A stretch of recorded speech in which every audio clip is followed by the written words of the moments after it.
Good afternoon, lakay. Ito, meron tayong pamimigay ng ulam na naman. Ayan.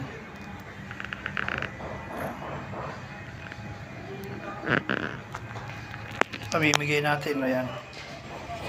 Sa kaibigan natin. Tapos palad. Ito. Ulam. O, ayan lakay. Bigay natin ngayon para makakain sila.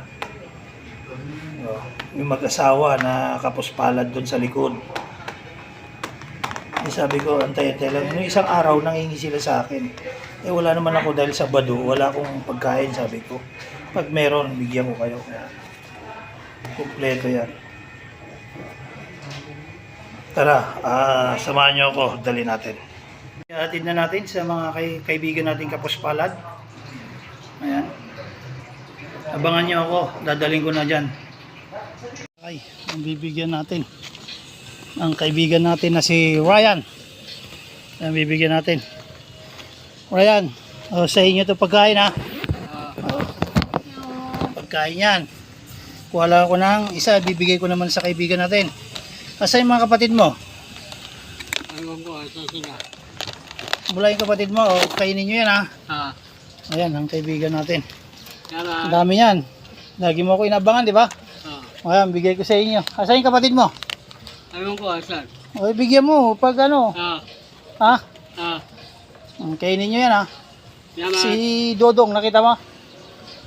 Pamuwi. Umuwi. Sige, paabot na lang natin to. Sige. Kay Dodong naman. Sige, kainin yan. Ayun. Salamat.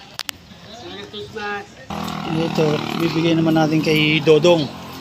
Kaso wala dyan, umalis. Pero nakita ko nandyan. Bigay na lang natin to. Ayan. So, ayan lakay, ibigay ko sa kanya isa. Lakay, binigyan natin ng mga kaibigan natin. Baka kasi bukas hindi ko na sila mabigyan.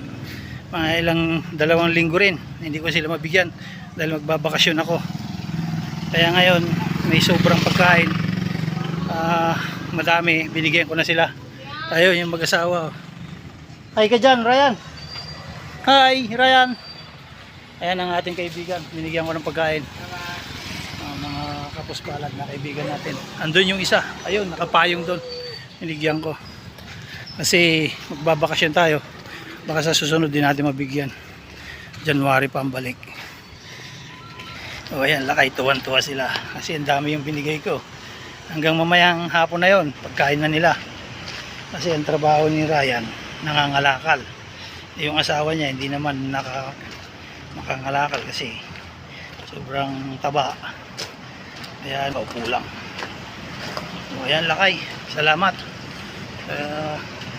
Yung mga hindi nagsusubscribe, mag-subscribe na para lagi kayo updated sa aking video sa pagtulong sa mga kapuspalad na kaibigan natin. Malaking bagay na yun, pagtulong sa kapwa na hindi humihingi ng kapalit. Yun ang gusto ko sa buhay, tumulong lang tayo hanggat kaya natin. Kaya basta mayroong magbigay at ibibigay natin sa kanila. Basta tumulong tayo na walang hinihingi kapalit. Yun lang lakay. God bless.